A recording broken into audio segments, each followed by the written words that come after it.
through speech. And we're doing that with Marianne Hickman. Marianne has been on thousands of stages. She is a podcaster. She does podcast guest booking. Like, she knows everything that goes into the space of being a great speaker. We have such a great conversation talking about what bad speakers look like, how to inform your audience in a way that's really providing the value, whether that's on stage or in a podcast, and so much more. Here's our conversation. All right, so Marianne, loaded question right up front is, what makes a good speaker, in your opinion? Well, you know what? It's hard to describe a really good speaker without describing what not to do, and I hesitate to do that. And here's why. When when you're looking at currency counterfeiters, people that replicate $100 bills and all this stuff, the Yes. people that are trained to spot counterfeit currency, they only spend time around the good stuff. They spend time studying the good stuff so that when the bad stuff, the counterfeit comes along, they're like, something just ain't right. I don't know if I can put my finger on it, but something just ain't right. And that's usually what we do when we're sitting in the audience, right? We're like, Hmm. oh, something's not right here. I can't quite put my finger on it, but something's not right.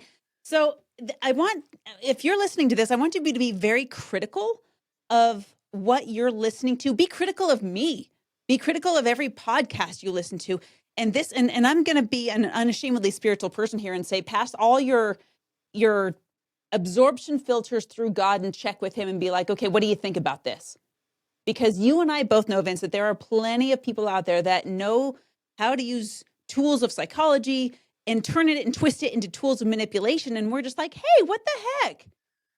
What? Why are you using that body language to self-aggrandize yourself? Like, come on. So what makes a good speaker? So a great speaker will leave the audience better than they found them. And it has nothing to do with my sob story. It's not me trauma dumping on stage without any solutions. Yes, I'm not afraid to be vulnerable and tell my story. That's not a problem. But I'm going to leave you better because you heard it. A great speaker is not there to just tell their story, because guess what? Nobody cares. A great speaker is there to make the audience's story better. They're there to make sure that when the audience leaves the room, when you're done with this podcast, when you're done being in the room on stage, that you're like, oh my gosh, I know exactly what to do before I go to bed today. I know Yeah. exactly what to do. And that makes a lot of sense. I mean, because obviously, and this is one of those common things, right? I'm sure you see it a lot as you're helping people develop to be on stage themselves. Like, it's okay, you have this information, you've got this insight, you've got this story, whatever. Okay, what are people supposed to do with that? And the amount of times where you do have to like walk, you kind of have to unpack what that next step is. It is so common and universal, right? Which again, I think is so fascinating about all of this stuff. 'Cause it's the same thing if you're going to post something on LinkedIn, on Instagram, it's a newsletter, it's a podcast. Like, if you're giving out these kinds of things and you're doing that thought leadership mindset, you're getting people to follow you, right? So you do need to, by nature, direct change to move them somewhere, because otherwise you're not leading anything, you're just discussing things. You know what I mean? Yeah. Like, Well, and that was in one of your last episodes, how trying to go viral is actually killing your content and killing your reach and all that. That's the point. If you're trying to go viral and do it for the lights, that's bass backwards. That's like, that's people pleasing to the max. It drives me crazy. And it drives a producer of content, not just a consumer, but it drives me crazy. Producer of content is like, oh, I got to get all these viral hooks right, and I have to get all this. The study of virality, we're too wrapped up in trying to please the algorithm to, again, get seen for us. mhm. So I got to say this. During the last 20 days, I'm 20 days into a 40-day journey right now of 40 days of prayers for my husband. And I've just been sharing them on social because I think it's cool. And we need more uplifting content out there. So I've been putting it on social. And the algorithm doesn't give 2 cents about that content. And you can make all of I have no proof of this, but I have my suppositions about the algorithm not liking God and prayer and spirituality, especially right now. But I Mhm. don't care. I'm putting it out there. We're just taking 4 minutes a day and we're saying a prayer for our husbands. And you know what? I've watched as my views have plummeted. I posted about it yesterday in my story and I was like, my views have plummeted, but I don't care, because I care about this content and it's blessing people that are paying attention. It's blessing people that are logging in. And I posted something else and it got like 10 times the views or whatever it might be, but it was drivel. It was mindless drivel. It made me laugh a little bit, so there's some value there, but Yeah. nothing as powerful as a prayer for your spouse, right? So when it comes to trying to go viral, you got to forget about that because that's asking me, me, me, me, me. How do I get seen? Blah, blah, blah. When we're trying to be a great speaker, that really means what we're doing is being a great communicator. And if you are a fabulous communicator, then people will listen. And when people listen, then you quote unquote go viral, which again is not the point. The point is to bless the people that are listening.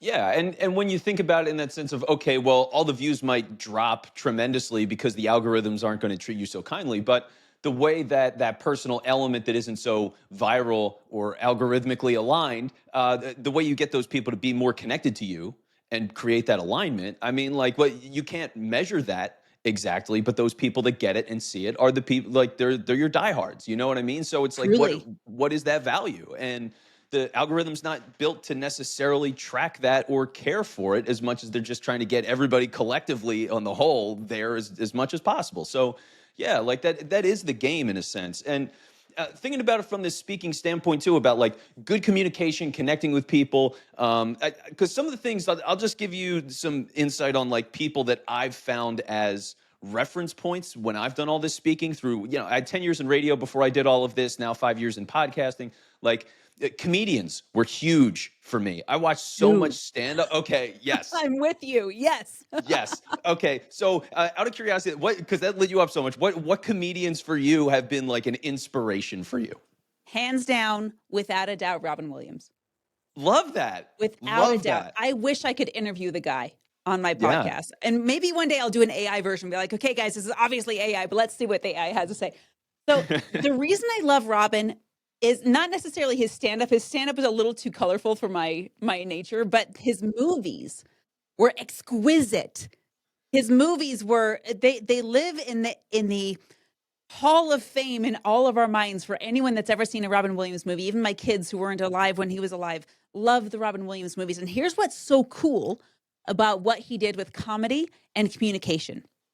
He took these exceptionally challenging, hard, life-altering issues like suicide and blended families and divorce and death and Dead Poet Society is my favorite example.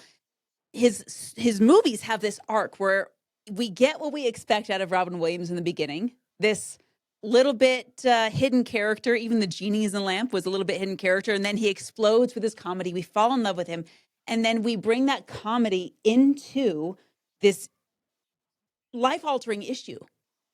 Like Mrs. Doubtfire was all about blended families. A lot of kids go through that, and it's one of the toughest things they go through. A lot of people deal what dreams may come. That was like a really, really rough one. That was about suicide. And then we have Good Morning Vietnam. Vietnam War was atrocious. It was awful, but he brings comedy into it with real-time stories. And what comedy does is oh my gosh, I'm going to nerd out for a second. Okay, right? We all Please, remember please. the mitochondrion is the powerhouse of the cell, right? If we're literally happened at the doctor's office, that's a story for another time. So when our cells regenerate energy, that's when we feel better, right? And there's been so many studies done. I'm going to butcher the scientist names. It's Harimoto something. Correct me if I'm wrong. Someone correct me in the comments. But he did an I experiment wish I with knew. water. Yeah. Okay, have you heard of the water experiment? I'm not sure which one. I've heard of There's like lots. it's not There's the one, lots, yeah, right? because there's one where like well, whatever. I don't want to get into things related to torture. I would figure that's not the Not experiment that you're one. Not that referencing. one. Okay, yeah, because I've heard some weird, crazy stuff in that realm. But yeah, okay, Okay, so this one, different road. this was really cool. So what he did, and he took water, and he also did it with rice soaked in water. But here's what happened. So he took water and he spoke to it. Right. And there's a lot that happens when you want to get into the metaphysics of the vibrational frequency of our words and all of that. That's a podcast for another time. But Hmm. then he put the water under a microscope. And you and I both know what water looks like when it's crystalline, right? Hmm. Well, snowflakes. Yeah. Beautiful. And he took water, he spoke to it, he spoke love, he spoke light, he spoke light. You can look this up. You can Google, research me on this.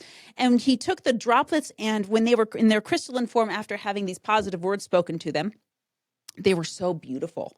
They put out these beautiful hexagonal snowflake patterns. And then he had another test where he spoke awful words to the water, like hate and anger and all of this.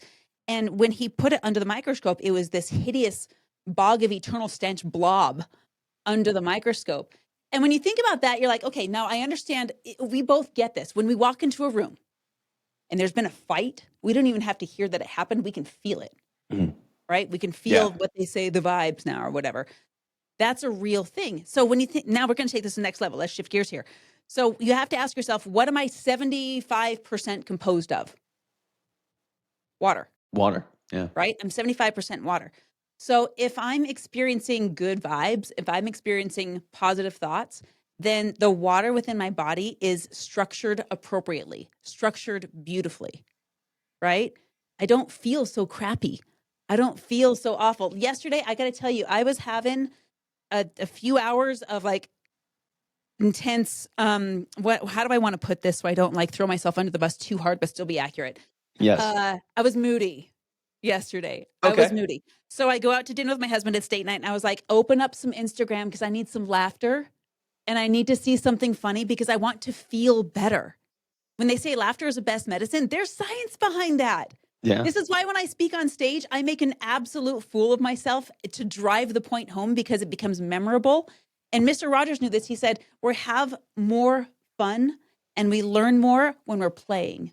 And that never stopped. He meant that for kids, but it never stopped because we're all just grown up versions of kids. Yeah.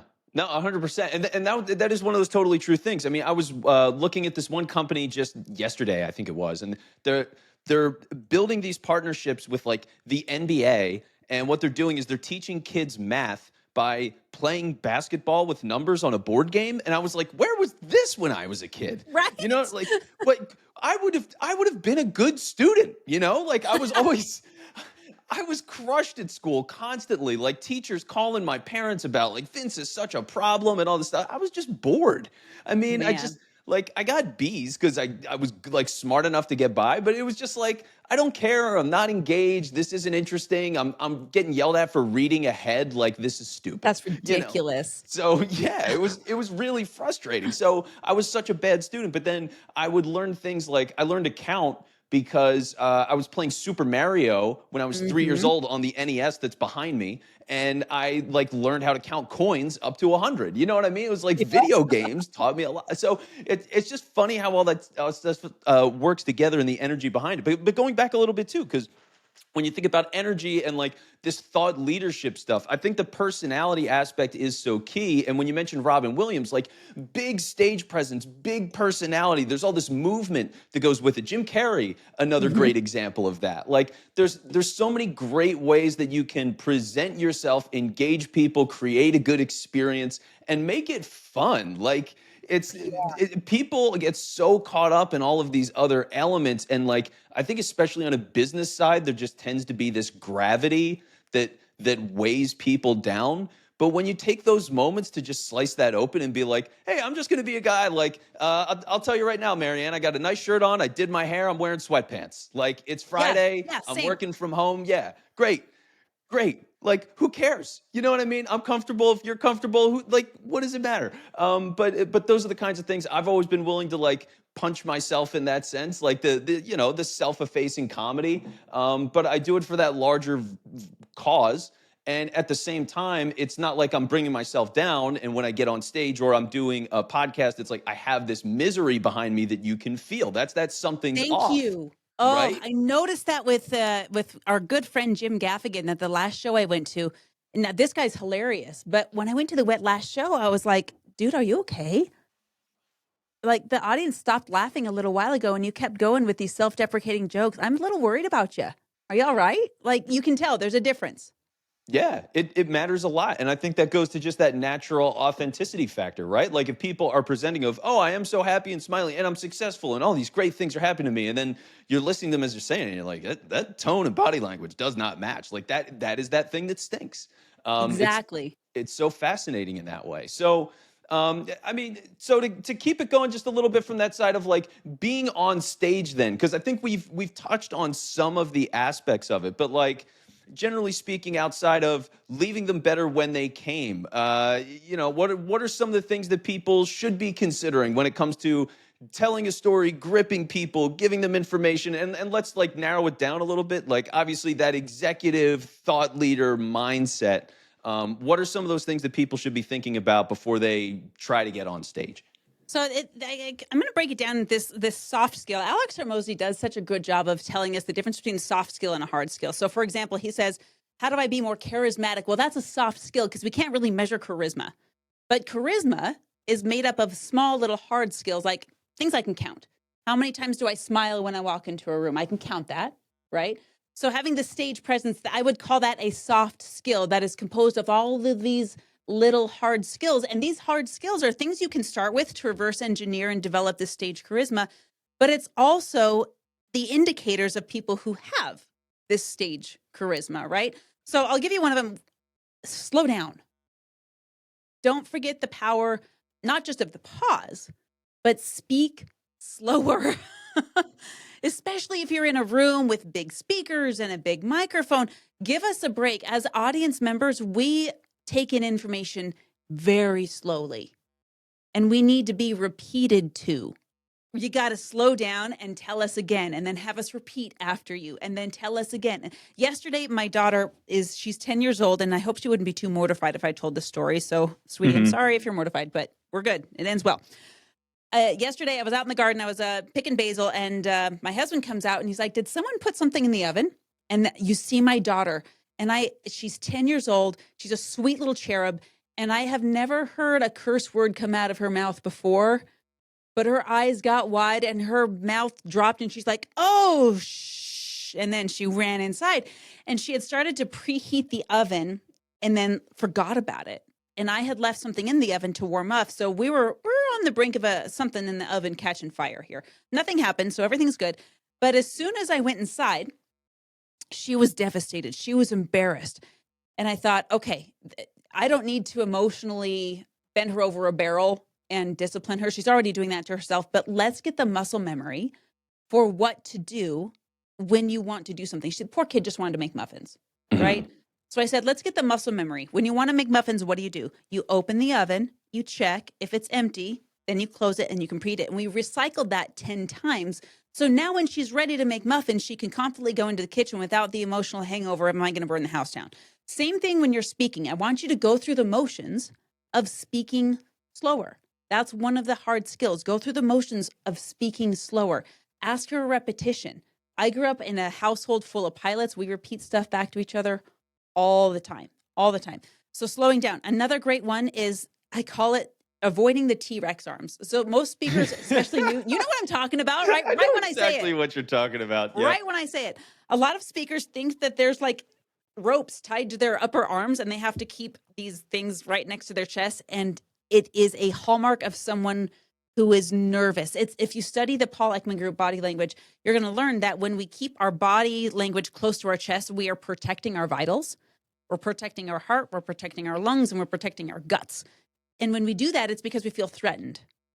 So in the back of all of our minds, when we see a speaker on stage that is T-Rex arms, we understand, not consciously, but subconsciously, we understand they feel threatened, they feel unsafe, and they must feel unsure about their message if they feel the need to protect themselves while they give it. Yeah. Which steals your credibility, right? Yeah. So live boldly, live out loud, live like a starfish in the middle of the ocean. Just have some fun with your body. Let it move. Robin Williams was a perfect example of this. He was running all over the stage, tripping over stuff, knocking over mic stands. Better that than a timid church mouse with a powerful message that nobody's going to hear because your body is screaming so loud. Yeah, and it's one of those things that I've actually done. So there's been times where I'll record like a series of shorts with people over the course of an hour. So we're going to just do these things, answer some quick questions, and we cut them up. And when I've done that, when I'm warming people up, I'm like, I want you to do this first take like you're a game show host, and this is the most over the top that you can possibly be, right? And they feel uncomfortable with that, but I'm like, look, we're not recording, although we might be. We're not recording, and so there's no harm done, and we're just doing this just to get it out there. And like it's a way for me to get people to release that nervous energy. And on some level, it's like by getting them to be so exaggerated, they've pushed the ceiling up here, which makes it so much easier to then take that step down, but provide that proper level of energy. And so that's something that tends to be pretty successful because it's, yeah, okay, now we're using the arms and we are swinging around and getting really loud, and like it settles people in. So that's been something that's been really helpful, and maybe something people should try if they're feeling that kind of nerve before a show. Like, just go crazy for 5 minutes. And Crazy. Yeah. Well, and you're actually giving a perfect example of something that Joseph McClendon taught me. He's Tony Robbins' MC. Fantastic guy. And I believe he was quoting other books. So I'm just going to give Joseph the credit because I don't know the other book. He said, human beings, we never rise to the occasion. We don't. It violates the laws of physics. It's not possible. The laws of physics say naturally entropy is the course of things in the universe, which means without work, people or things or ideas, we fall apart and we decompose unless we put the work in, right? Mhm. I remember when I broke my leg and I couldn't use it, the muscle atrophied because I wasn't using it. It wasn't giving it any work. So instead of hoping that you'll rise to the occasion one day, and I just got to put an asterisk in here. If you're wanting to get in the public speaking space and you're like, oh my gosh, I want to get paid $10,000 for your speech and you haven't spoken ever before, you got a reality check that's about to slap you so hard because your message isn't ready. You are worthy. Don't get me wrong. You are worthy, but your message is not a $10,000 message yet. Yeah. So putting that out there. So we don't rise to the occasion. We fall to the highest level of preparedness, which is exactly what you were saying, Vince. Like if I have already lost it and gone nuts and it doesn't matter if the camera's rolling or not, but that muscle memory will be there. Just like my daughter with the oven, the muscle memory will be there because I've practiced being really funky and crazy and authentic before. And so I've done it before. So I know how to do it when the camera's on. Yeah. And it's such a cool thing when you've got that because on some level, talking about speed and slowing down, right? Like what's so fun about that is, particularly for me, it was a radio thing because only having the voice, like this is, 2015, 2016, 2017, like they didn't have cameras in the studio. So I Mhm. had to do everything. It's all voice. And with that, it forced me to do things where I wanted to play with people, where I'd say, okay, and I got to tell you this one thing about a certain player and you're really not going to like it. It's going to get really bad. He stinks. Like, you know what I mean? And it's just like, it's so simple, but it was just one of those things of like, I need to grab people's attention and this push and pull. And for me in the studio, like the physical things that I was doing, even though people couldn't see that, to emphasize the voice and the energy and translate that to grab them and make it like something that shakes you a little bit. Like that was the goal. But it's one of those things that once you get that kind of mastery, and that's where, like, again, going back to comedy, just you're on a stage by yourself for an hour and all of these different people, the different ways they present. I mean, Jim Gaffigan and Robin Williams couldn't be more different in a Yeah, right? sense, right? Like Jim Gaffigan is not moving much. He's got the one No. voice that he does for literally everybody, and that's it. But like, it works. It works. And so what is it about these people that translates? How can you adapt those things and find creative ways to evolve that into what you do? Like it's such a fun thing. If you're looking for more ways to grow your business through podcasting, sign up for the SBX newsletter. The link is right here in the show notes, and each week in your inbox, you're going to get tips, opinions, strategies, all the things that we talk about here on the show in your inbox. The SBX newsletter right here in the show notes. I want to talk about the sales aspect of this because especially, and really when it comes to any kind of content, any approach of thought leadership, like ultimately you're trying to sell. And I think a lot of people are eager to be thought leaders, but may not have especially as a smaller business, like a solo founder, might not have the experience or exposure selling, the lack of comfort selling. Mm-hmm. And so from that standpoint, like what are some things that people should think about just as they're entering thought leadership, either in this case, either from on stage or with a podcast and just getting content out? Like how do you approach sales in this mindset? That's the thing. I used to be the kind of person that would sit in the back of the room, and when I heard the word sales, I'd get a wedgie, like instantly. Huh? You want me to what now? Isn't that sleazy? Isn't that skeezy? Isn't that like Matilda's dad and used car salesman? All this crappy stuff, and the mindset of sales. We just have to realize that if we think we're bad at sales, we're self-prophesying. We've just sold ourselves that idea. If we think sales is sleazy and skeezy, then we're self-prophesying and we're going to be a sleazy, skeezy salesman and we're just going to self-fulfill that prophecy. And we have to admit, again, this is one of those tools, sales and influence, they're really overlapping. This is one of those tools that can be misused. This is why evil people have money, friends, because they use the tool for a bad thing. But I got to lay a phrase on you that just lives in my head, rent-free, as they say. You can make a lot of money with no integrity, but you can't keep it. You can make a lot of money with no integrity, but you can't keep it. I've seen that happen over and over and over and over again. You Interesting. can make So, yeah, what do you mean by Yeah, that? go ahead. Well, I mean, I can use these sales tools. I can use the psychology of sales. I can understand body language. I can pitch a product that I know is a scam. And I can make that work if I understand body language and sales and communication and influence. And I can get very wealthy doing that. But it always catches up. I mean, I've seen so many of the sales bro squad be put in jail or doing time right now. Like, I don't know if you know, and I hate to bring him up and give him the credit, but there's a guy named Jeremiah Evans that I used to work with, and we parted ways, and he went in on did this sales bro alpha con thing, started a company. You can read about it in the news, and he's in jail now because there's millions of dollars that just evaporated from people. He knowingly conned them out of it in a way that, in such a shame that all of these tools that are meant to help people become better at their craft and help good people become wealthy can be used. We have the choice. They can be used by people that have no intention of doing that. So when it comes to sales and influence, first of all, just be aware that you're already exerting it. You're already exerting influence. You're already exerting sales. If you're a parent, especially, you be pitching all the time and you're selling an idea. And that's what's most important.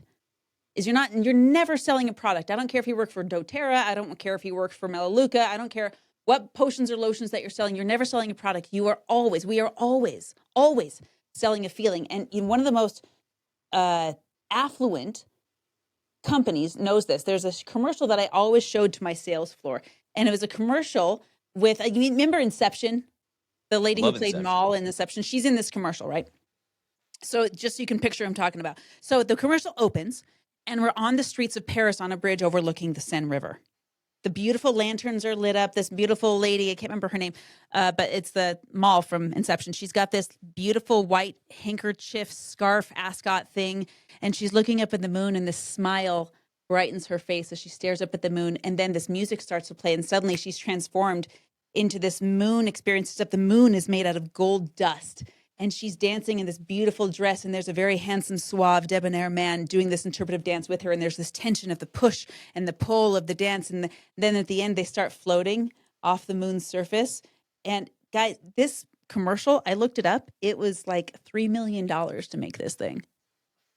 I kid you not. It was a $3 million 30-second commercial, and they don't even say the name of the product or the company until the last 3 seconds. I got goosebumps just describing this commercial to you because it's so beautifully executed. Our favorite part of the Super Bowl at our house, the commercials, the marketing, the sales. At the very end, I'll tell you the company because I'm sure you're on the edge of your seat wondering what this is. It's a perfume. It's Chanel 5 that made this. You've probably seen the commercial. So I bring that up and I show it to my sales trainees because I want them to understand that that's what we're buying. We're buying the hope of romance. We're buying the hope to be appealing to someone attractive of the opposite sex. We're buying this, oh man, I want that relationship and maybe this perfume can get me. I like the way I felt when I was exposed to this product. And Dan Clark, Hall of Fame speaker, puts it so beautifully. I like the way I feel when I'm with you and I want to see you again. When we're in the world of sales, that's all we're doing. When I sell public speaking to people, I'm not doing a majority of the talking. I'm doing a majority of the listening. I'm asking questions. Say, what do you want? What are you hoping for? Because honestly, I don't know if I'm the right person to get you there. I don't know if what I can do can get you there. And on some levels, I don't know if I want to get you as the kind of person there. There's people that I won't get behind. Mm-hmm. If someone says, well, I just want to be on stage and I want to see the limelight, it doesn't happen very often. But if it does, I'm like, I'm not your person. I can't do that for you. But if people say, you know what, I want to leave a mark on the planet. I've been through some things and I don't think I was put through those things by accident. And I feel like I have this Viktor Frankl-esque obligation to help someone else who might be suffering. And you know what, I do want to make a business doing it. So it does need to be profitable. How do I do that? I'm like, there we can help you. There we can talk. And you know what? It's going to improve your business. It's going to improve your relationship with your spouse because you're going to become a better communicator. It's going to improve your relationship with your kids. And I'm sure that's what you want as well. those are the people that I look for. And when we find a way to help them so well that that's saying, okay, how do I work with you more? Those are the kinds of sales that we want because they're asking. I mean, if you think about the last thing that you bought, that you were excited to spend the money for, it might have been like a vacuum filter. I don't know. Like, but you want that thing more than you want the money in your pocket. And you're like, Mhm. oh, I'm so glad the Amazon package finally showed up today. Imagine customers coming to you like that and like, I cannot wait to get your stuff and open it up. That's what we're going for. Yeah, and I'll recommend a book for people. So there's a book called The Unsold Mindset, which is exactly all of that stuff. And that was the revelation for me, was reading that book, because I hadn't been around sales and I had all the bad images. I thought about Old Gil from The Simpsons was mine. That was so I was like, I don't want to be Old Gil. Like this sounds like a nut. It was either Old Gil or Jordan Belfort was kind of like where it Yep. was in my head. Oh, Yeah, exactly. So that, and for both of those, it was a nightmare for me. So I'm like, I don't know, sales. Like I was allergic to it, but I read that book and it was life changing. So, yeah, like completely agree. And so fast. So again, Marianne, I said I could talk to you for hours, and I absolutely could. But it is time, unfortunately, to wrap things up. So with that, for the people who want to connect with you and learn more about what you do, what's the best way to keep in touch? well, I'm all over the internet. I'm all over Instagram, but I just love giving my phone number out, and very few people will take advantage of it. But if you like what you heard today, just text me. I'm open to just asking questions or chatting, or if you have cold coffee on your desk, just like me, you're my people. Okay. So 801-509, there we go, 5495. Just text me. Let's talk about speaking. Let's talk about sales. Let's talk about your horses and your chickens. I got some of those too. I'm just looking for more friends. That's what I'm looking for. There you go. All right. Well, Marianne, this has been so much fun. Thank you for being a part of the show, sharing all this information. It's been a blast, and we'll talk to you soon. Sounds great. Thanks, Vince.